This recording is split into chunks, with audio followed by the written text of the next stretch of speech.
जय Hind defence lovers. आज की टॉप हेडलाइंस कुछ इस प्रकार है। भारत बना रहा है 1000 किलोग्राम का एरियल बॉम्ब। भारतीय वायुसेना खरीदेगी हाइड्रोजन पावर्ड एयरशिप। ईरान तबाह कर चुका है यूएस के $2 बिलियन से अधिक के मिलिट्री एसेट्स। यानी कैसे ईरान डिस्ट्रॉय कर रहा है यूएस के F-35 जैसे फाइटर्स। और स्ट्रेट ऑफ हॉर्मुज से ट्रांजिट को सिक्योर करने वाला भारत टॉप कंट्रीज में।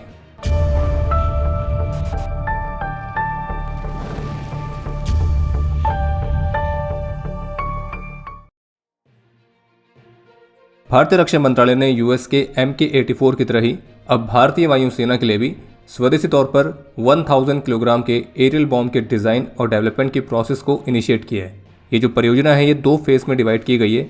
इसके पहले फेज में इस एरियल बॉम्ब के 6 प्रोटोटाइप्स का डिज़ाइन और डेवलपमेंट शामिल रहेगा और जिसमें इससे जुड़ी हुई टेल यूनिट्स और इक्विपमेंट को विकसित करना भी शामिल है। और फिर दूसरा फेज होगा प्रोक्यूरमेंट फेज, जिसमें इनको खरीदने के लिए फिर RFP जारी की जाएगी। और ऑफिशियल्स की तरफ से बताया गया है कि इसका पूरा सिस्टम भारतीय वायुसेना द्वारा ऑपरेट किए जाने वाले रशियन और वेस्टर्न ओरिजिन दोनों ही तरह के फाइटर जेट्स के लिए कंपैटिबल रहेगा। और बाकी इस परियोजना के लिए एक्सप्रेशन ऑफ इंटरेस्ट यानी कि EOI को जारी कर दिया गया है। इस परियोजना को मेक 2 कैटेगरी के अंडर एग्जीक्यूट किया जा रहा है और बाय इंडियन IDDM कैटेगरी के तहत इनकी खरीद की जाएगी। और शुरुआत में करीब इस तरह के 600 एरियल बॉम्ब्स को खरीदने की योजना है। बाकी अभी वर्तमान समय में जो MK-84 क्लास के जनरल पर्पस बॉम्ब्स हैं तो उन्हें विदेशी OEM से ही खरीदा गया है, जो कि भारतीय वायुसेना की सर्विस में शामिल है। लेकिन अब भारत खुद से भी स्वदेशी तौर पर इस तरह के एरियल बॉम्ब को विकसित कर रहा है और जिसे natural fragmentation high calibre munition की तरह डिस्क्राइब किया गया है, जो कि एक हाई ब्लास्ट इफेक्ट को जनरेट करने में सक्षम होगा और एनिमी टारगेट्स के खिलाफ एक बेहद ही महत्वपूर्ण पीक ओवर प्रेशर को भी जनरेट करेगा। बाकी इस पर काम करने के लिए जिन कंपनीज को चुना जाएगा वो इसके इनिशियल डेवलपमेंट वर्क को स्टार्ट करेंगे। इस पूरी परियोजना में सिंगल स्टेज कंपोजिट ट्रायल्स रहेंगे, यानी कि जो मल्टीपल सिस्टम्स है उनको एक ही बार में एक साथ टेस्ट किया जाएगा। फिर इसके बाद जो PSQR यानी कि प्रीलिमिनरी स्टाफ क्वालिटेटिव रिक्वायरमेंट्स हैं उनको एयर स्टाफ क्वालिटेटिव रिक्वायरमेंट्स में कन्वर्ट किया जाएगा। कहने का मतलब ये कि डेवलपर्स पहले प्रोटोटाइप बनाएंगे, फिर उसके बाद उसकी टेस्टिंग होगी और फिर उस टेस्टिंग के बाद परफॉर्मेंस के आधार पर जो एयरफोर्स है वो फाइनल प्रोडक्ट के लिए एग्जैक्ट रिक्वायरमेंट्स को फाइनल करेगी। और ऐसा इसलिए किया जा रहा था कि स्टार्ट से ही अनरियलिस्टिक डिमांड्स ना हो, एक फीडबैक ड्रिवन डिज़ाइन बने और इस प्रोजेक्ट के फेलियर के चांसेस कम से कम रहें, जैसे कि पास्ट में भारत के कई अलग अलग डिफेंस परियोजनाओं के साथ हो चुका है। बाकी इसके डेवलपमेंट फेज में कम से कम 50% तक के स्वदेशी कंटेंट को अचीव किया जाएगा और जो कि कंपलसरी रिक्वायरमेंट रखी गई है। बाकी इस परियोजना की जो टाइमलाइन है यानी कि कब तक देखने को मिलेगा, तो EOI के जारी होने से लेकर इसके कॉन्ट्रैक्ट पर साइन होने तक लगभग 2.5 ईयर्स तक का समय लगेगा। और इस समय सीमा में प्रोटोटाइप का डेवलपमेंट शामिल है, उसके यूजर ट्रायल्स शामिल हैं और बाकी के अन्य सभी स्टेजेस शामिल हैं कॉन्ट्रैक्ट के फाइनल होने तक। और कोशिश ये की जा रही कि इसे फास्ट ट्रैक बेसिस पर कंप्लीट किया जाए। और आप इसको ऐसे भी समझ सकते हैं कि इस परियोजना के तहत भारत उस क्लास के बॉम्ब को विकसित कर रहा है जो कि हाल ही में यूएस की फोर्सेस ईरान वाले वॉर में भी काफ़ी ज़्यादा इस्तेमाल कर रही है। अक्सर आप न्यूज़ में सुनते होंगे कि यूएस ने 2000 पाउंड तक के बॉम्ब ड्रॉप किए हैं ईरान की इस फैसिलिटी पर, तो वो यही MK-84 क्लास के ही बॉम्ब्स हैं जिनको यूएस अपने B-2 बॉम्बर से ड्रॉप कर रहा है। लगातार निगरानी वाले मिशंस के लिए अब भारतीय वायुसेना हाइड्रोजन पावर्ड ऑटोनॉमस एयरशिप को विकसित करने की संभावनाओं को एक्सप्लोर कर रही है, जो कि लॉन्ग एंड्योरेंस मिशंस को परफॉर्म करने में सक्षम होंगे। और ये हाइड्रोजन पावर्ड ऑटोनॉमस एयरशिप को विकसित करने के लिए भारतीय वायुसेना ने इंडियन कंपनीज को अपने बिड सबमिट करने के लिए भी कहा है। और इसके तहत स्वदेशी तौर पर एक ऐसे एयरशिप को विकसित किया जाएगा जो कि 30,000 फीट की ऊंचाई पर ऑपरेट कर सके और 5,000 किलोग्राम्स तक के पेलोड्स को कैरी कर सके।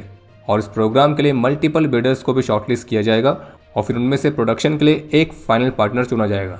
बाकी जो इंडियन कंपनीज इसमें पार्टिसिपेट कर रही हैं तो वे किसी विदेशी कंपनी के साथ भी कोलैबोरेशन कर सकती है, लेकिन इस परियोजना के तहत जो प्लेटफॉर्म बनेगा उसमें कम से कम 50% तक का स्वदेशी कंटेंट होना चाहिए। बाकी इस परियोजना के लिए इंडियन वेंडर्स को 30 अप्रैल तक अपने प्रस्ताव सबमिट करने के लिए कहा गया है।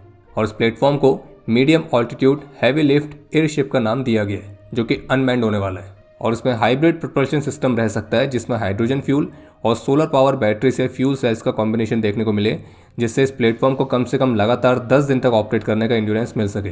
बाकी ये प्लेटफॉर्म ऑटोनॉमस लॉन्च और रिकवरी दोनों में सक्षम होना चाहिए और इसे प्रिपेयर्ड और अनप्रिपेयर्ड दोनों ही तरह के सरफेस से भी लॉन्च किया जा सके, तो इस लाइक भी होना चाहिए। और ये भी कहा गया कि जो एयरशिप है ये कम से कम 250 किलोमीटर तक लाइन ऑफ साइट कम्युनिकेशन या फिर सैटेलाइट लिंक्स के माध्यम से ऑपरेट कर सके, तो इस तरह का सपोर्ट इसमें होना चाहिए। हालांकि फिलहाल अब इस बात को स्पष्ट नहीं किया गया कि जो इंडियन एयरफोर्स है वो इस तरह के कितने प्लेटफॉर्म्स को लेना चाह रही है। और ये एक तरह से हाई ऑल्टीट्यूड स्यूडियो सैटेलाइट वाले प्लेटफॉर्म की तरह होने वाला है, जिस पर भारत में 2 अलग अलग प्रोग्राम्स ऑलरेडी चल रहे हैं, बस फ़र्क इतना हो सकता है कि हाई ऑल्टीट्यूड सीओडी सैटेलाइट की तुलना में ये ज़्यादा हैवी पेलोड को कैरी कर सके, और जो ये हाइड्रोजन पावर्ड एयरशिप है तो इनका इस्तेमाल केवल इंटेलिजेंस, सर्विलेंस और रिकॉनेसेंस ही नहीं बल्कि कम्युनिकेशन रिले और यहाँ तक कि ड्रोन्स या मिसाइल्स को मिड एयर लॉन्च करने के लिए भी किया जा सकता है। तो जैसे कि कुछ दिनों पहले तक यूएस प्रेसिडेंट ये दावे कर रहे थे कि ईरान की एयरफोर्स तबाह हो चुकी है, नेवी तबाह हो चुकी है और ईरान पर टोटल एयर सुपीरियरिटी उन्होंने अचीव करके रखी हुई है, टोटल एयर डोमिनेंस उन्होंने अचीव किया है। लेकिन कल की घटना के बाद से यूएस प्रेसिडेंट के दावे भी खारिज हो गए और जो कि एक तरह का मिथ निकला है, क्योंकि कल ईरान ने यूएस का एक F-15E, 2 ब्लैक हॉक हेलीकॉप्टर्स जो कि रेस्क्यू मिशन में थे, एक MQ-9B और A-10 थंडरबोल्ट 2 अटैक एयरक्राफ्ट, तो इनको डाउन किया है। इसमें से जो F-15 एयरक्राफ्ट है उसके एक क्रू को तो सफलतापूर्वक यूएस ने रेस्क्यू कर लिया है, लेकिन दूसरे क्रू का अभी भी स्टेटस अननोन है। और ये इंसिडेंट ये भी दिखाता है कि यूएस के कई सारे क्लेम्स के बावजूद ईरान के एयर डिफेंस सिस्टम अभी भी ऑपरेशनल है।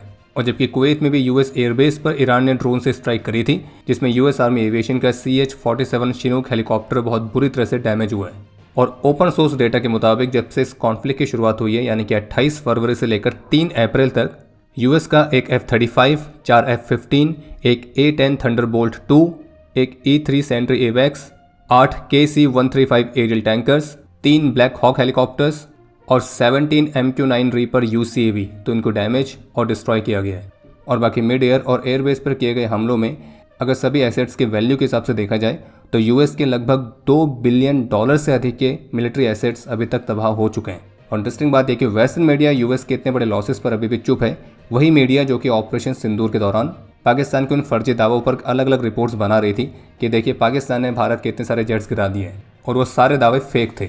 लेकिन जो इस ईरान वाले कॉन्फ्लिक्ट में यूएस की मिलिट्री एसेट्स के डाउन होने की रिपोर्ट्स आ रही हैं, तो उसकी तो वीडियो एविडेंस भी मौजूद हैं, लेकिन फिर भी अभी तक उनमें कोई बात नहीं की जा रही है। इसके अलावा यूएस ने ईरान के सामने जो 48 आवर्स तक के लिए सीज फायर करने का प्रपोजल दिया था, तो ईरान ने उस प्रपोजल को रिजेक्ट कर दिया है।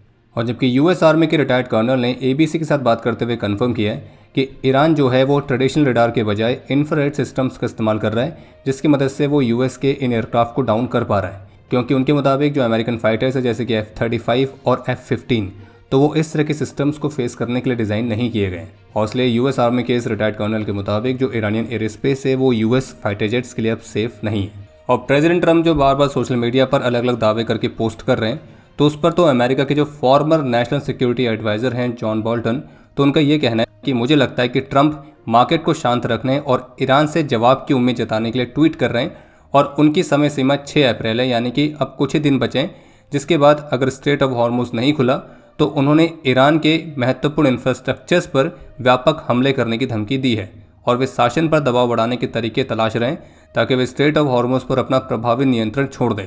और मुझे लगता है कि अगर अमेरिका जीत की घोषणा कर दे, जैसे कि मुझे लगता है कि ट्रम्प करना चाहते हैं, और फिर भी स्ट्रेट ऑफ हॉर्मुज बंद रहे या फिर गल्फ अरब देशों पर ईरान का दबदबा बना रहे, तो ये अमेरिका के लिए एक रणनीतिक आपदा होगी। और नेशन को एड्रेस करते समय प्रेसिडेंट ट्रम्प ने जो भी कहा था, तो उस पर यूएस के फॉर्मर एनएसए का ये भी कहना है कि मुझे लगता है कि ट्रम्प की जो टिप्पणियां हैं, जो उनके रिमार्क हैं, वो कॉन्ट्राडिक्टरी हैं, और ये अनुमान लगाना बहुत मुश्किल है कि आगे क्या होगा, क्योंकि उनके जो ऑब्जेक्टिव्स है वो स्पष्ट नहीं है।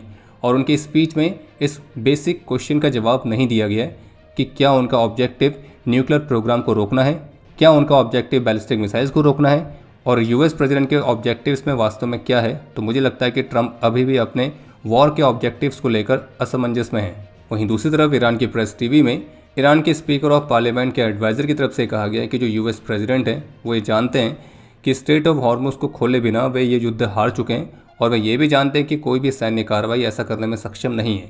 एकमात्र रास्ता है ईरान के साथ समझौता करना है, लेकिन जो तेहरान है वो इस एग्रीमेंट के लिए कोई उत्सुक नहीं है।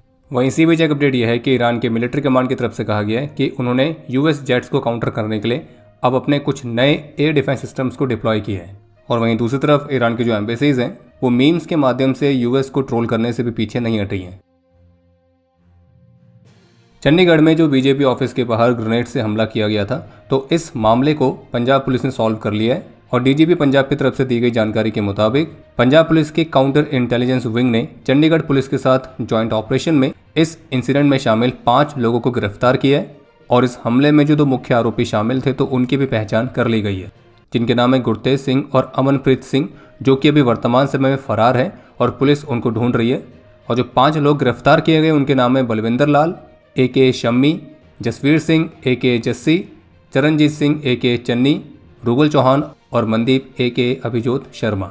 शुरुआती इन्वेस्टिगेशन में इस बात का भी खुलासा हुआ है कि जो मॉड्यूल है इसको पाकिस्तान की ISI की बैकिंग थी और इसमें पोर्टुगल और जर्मनी बेस्ड हैंडलर्स को भी आइडेंटिफाई किया गया है और ये एक स्ट्रक्चर्ड नेटवर्क था जिसमें मल्टीपल कटआउट्स और सब मॉड्यूल्स शामिल हैं। और इस हमले को अंजाम देने वाले जो मुख्य आरोपी हैं उनको हैंडओवर किए जाने से पहले हैंड ग्रेनेड्स, आर्म्स और लाइव कार्ट्रिजेस का जो कंसाइनमेंट है उसे मल्टीपल ऑपरेटिव्स के द्वारा सर्कुलेट किया गया था। और जो पोर्टुगल बेस्ड हैंडलर है जिसका नाम है बलजोत सिंह ए जोट, तो उसके निर्देशों पर कार्रवाई करते हुए जो ये आरोपी हैं उन्होंने डिलीवरी को कोऑर्डिनेट किया और इस हमले को एग्जीक्यूट किया। और पुलिस का कहना है कि इस ऑपरेशन ने एक बड़ी आतंकी साजिश को नाकाम किया है जो कि इस रीजन में शांति को भंग करने वाली थी। बाकी जो आरोपी फरार हैं उनको पकड़ने के लिए प्रयास जारी हैं। वहीं इसके अलावा कल उत्तर प्रदेश ATS ने पाकिस्तान की ISI से लिंक रखने वाले एक और आतंकी मॉड्यूल को बस्ट किया है जिसमें इसके 4 मेंबर्स की गिरफ्तारी भी हुई है। इस मॉड्यूल का जो मास्टरमाइंड है उसका नाम है साकिब A डेविल और जो अन्य 3 गिरफ्तार किए गए हैं उनके नाम हैं अरबाब, विकास गहलावत और लोकेश। ये जो ऑपरेटिव्स हैं ये इनक्रिप्टेड ऐप्स के माध्यम से अपने हैंडलर से कांटेक्ट में थे और ये ग्रुप लखनऊ रेलवे स्टेशन के पास एक्सप्लोजिव अटैक या आग जलने वाली घटनाओं को अंजाम देने की तैयारी कर रहा था और उनके टारगेट में रेलवे के सिग्नल सिस्टम से लेकर अदर इंफ्रास्ट्रक्चर्स भी थे। लेकिन ATS की टीम ने इनको समय पर इंटरसेप्ट करके इनके प्लान को एग्जीक्यूट करने से पहले ही इनको पकड़ लिया और इनके टारगेट्स में क्राउडेड प्लेस, गैस सिलेंडर से लदी हुई गाड़ियाँ और रेप्यूटेड ऑर्गेनाइजेशंस के परिसर तो ये भी शामिल थे। बस पहले टारगेट में इनका लखनऊ रेलवे स्टेशन था और उनके वहाँ से केमिकल से भरे हुए कैंस, कई सारे सेल फोन्स, पैम्पलेट्स, आधार कार्ड्स तो ये भी रिकवर किए गए। और आप समझ सकते हैं कि UP ATS ने कितनी बड़ी आतंकी साजिश को नाकाम किया है। वेस्ट एशिया में चल रहे कॉन्फ्लिक्ट के बावजूद जो भारत है वो स्ट्रेट ऑफ हॉर्मुज में एक स्थिर मैरीटाइम ट्रैफिक को मेंटेन कर रहा है और 28 फरवरी यानी कि जब से इस पूरे कॉन्फ्लिक्ट की शुरुआत हुई है तब से लेकर अभी तक इस स्ट्रेट ऑफ हॉर्मुज से कम 8 इंडियन लिंक्ड वेसल्स सफलतापूर्वक पास होकर आई हैं, जिनमें शामिल है शिवालिक, नंदा देवी, जगलादकी, पाइन गैस, जगवसंत, BW टायर, BW एल्म और ग्रीन सानवी। और जो ग्रीन सानवी है जो कि LPG कैरियर है और ये 44,000 टन्स तक की LPG को कैरी कर रही है, तो ये भी वर्तमान समय में स्ट्रेट ऑफ हॉर्मुज के थ्रू पास हो रही है। और जबकि इसके बाद 2 और वेसल्स ग्रीन आशा और जग विक्रम तो वो भी जल्दी स्ट्रेट ऑफ हॉर्मुज से पास होकर भारत आएंगी। और जबकि एक फैक्ट ये है कि स्ट्रेट ऑफ हॉर्मुज से एनर्जी को सिक्योर करने वाला भारत का नाम सबसे टॉप की कंट्रीज में शामिल है। वहीं इसके अलावा कल कुछ ऐसी मीडिया रिपोर्ट्स देखने को मिल रही थी जिनमें दावा किया जा रहा था कि एक ईरानियन क्रूड कार्गो जो कि भारत आ रहा था लेकिन पेमेंट इश्यूज के चलते इसको चाइना के लिए डाइवर्ट कर दिया गया है। तो भारत की ministry of petroleum and natural gas ने इन रिपोर्ट्स को खारिज किया है और इनको फैक्चुअली इनकरेक्ट बताया है। भारत की मिनिस्ट्री का ये भी कहना है कि भारत 40 से अधिक देशों से क्रूड ऑयल को इंपोर्ट करता है और जिसमें कंपनीज को कमर्शियल कंसिडरेशंस के आधार पर अलग अलग सोर्सेज और जियोग्राफीज से तेल प्राप्त करने की पूरी छूट है। और मिडिल ईस्ट सप्लाई डिस्ट्रप्शंस के बावजूद जो इंडियन रिफाइनर्स हैं तो वो क्रूड ऑयल के रिक्वायरमेंट्स को सफलतापूर्वक सिक्योर कर रहे हैं और जिसमें ईरान से भी ऑयल लेना शामिल है। और ईरान से क्रूड को इंपोर्ट करने के मामले में कोई भी पेमेंट हर्डल नहीं है और पेमेंट इश्यू को लेकर फेक न्यूज़ फैलाई जा रही है। और साथ में ये भी दोहराया गया है कि आने वाले महीनों के लिए भी भारत की जो क्रूड ऑयल के रिक्वायरमेंट्स हैं वो फुली सिक्योर रहेंगी। और ये भी बताया गया कि LPG को लेकर भी जो दावे किए जा रहे हैं तो वो भी गलत हैं, क्योंकि लगभग 44,000 मैट्रिक टन्स तक की ईरानियन LPG लेकर आने वाला जो LPG वेसल सी बर्ड है तो वो 2 अप्रैल को भारत के मैंगलोर में पहुंच चुका है और वहाँ पे LPG को उतारा जा रहा है। और जैसे कि ये भी कंफर्म किया गया कि हम ईरान से भी एनर्जी को सोर्स कर रहे हैं और ये वाला जो कंफर्मेशन है भारत के एडवर्सरीज द्वारा भारत के खिलाफ फैलाए जाने वाले नैरेटिव को भी बस्ट करता है। और अभी कुछ दिनों पहले जो पाकिस्तान दावा कर रहा था कि स्ट्रेट ऑफ हॉर्मुज से करीब 20 पाकिस्तान फ्लैग वेसल्स को भी आने की अनुमति मिली है, तो इस दावे को पाकिस्तान के मिनिस्टर ने खारिज कर दिया, जिसमें उनका कहना है कि इस 20 में से केवल 2 ही शिप हैं जो कि पाकिस्तान आएगी। और एक और जानकारी सामने आई है कि ईरान ने जो पाकिस्तान के मध्यस्थता वाले ऑफर को रिजेक्ट किया था तो उसका कारण यह बताया जा रहा है कि ईरान को इस बात का डर है कि अगर पाकिस्तान के माध्यम से कोई मध्यस्थता होती है तो उसमें जो ईरान के रिप्रेजेंटेटिव शामिल होंगे तो उनको नेगोशिएशन के माध्यम से अमेरिका पाकिस्तान के थ्रू असैसिनेट कर सकता है। क्योंकि जैसा कि हमने आपको पहले भी कहा था कि इसमें जो पाकिस्तान है वो मीडिएटर नहीं है, वो केवल US का एक डिलीवरी बॉय है और इसलिए US अपने डिलीवरी बॉय को जो कहेगा वो तो वही करेगा। तो ईरान के अंदर इस तरह की शंका पैदा होना भी गलत नहीं है, विशेष रूप से पाकिस्तान के पास्ट और प्रेजेंट रिकॉर्ड को देखते हुए। बाकी ऐसी रिपोर्ट्स है कि जो कतर है वो इस कॉन्फ्लिक्ट को समाप्त कराने के लिए अब ईरान और US के बीच जरूर से मीडिएटर की भूमिका निभा सकता है। बाकी अब समय है आज के इतिहास का। आज के दिन 2003 में सियाचिन ग्लेशियर में आए एवलांच में मेजर अमित कुमार चंदन ने अपना सर्वोच्च बलिदान दिया था। आज के दिन छत्तीसगढ़ में BSF के ASI विपुल बोरा, कांस्टेबल S रामाकृष्णा, कांस्टेबल इसरार खान और कांस्टेबल तुमेश्वर ने अपना सर्वोच्च बलिदान दिया था। और आपके लिए आज का प्रश्न है कि डीआरडीओ की कौन सी परियोजना है जो कि भारत के हाइपरसोनिक क्रूज मिसाइल डेवलपमेंट से लिंक रखती है। और अब समय है आज के टॉप 3 कमेंट्स का, जो ये रहे आपकी स्क्रीन पर।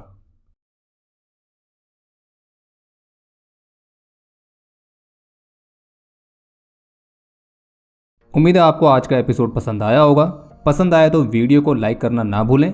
आपके कोई भी सुझाव या सवाल हो तो उसके लिए कमेंट सेक्शन ओपन है। और अगर आप डिफेंस रिलेटेड और भी एक्सक्लूसिव कंटेंट में दिलचस्पी रखते हैं तो आज ही प्ले स्टोर से डिफेंस स्क्वाड की सुपर ऐप को डाउनलोड करना ना भूलें।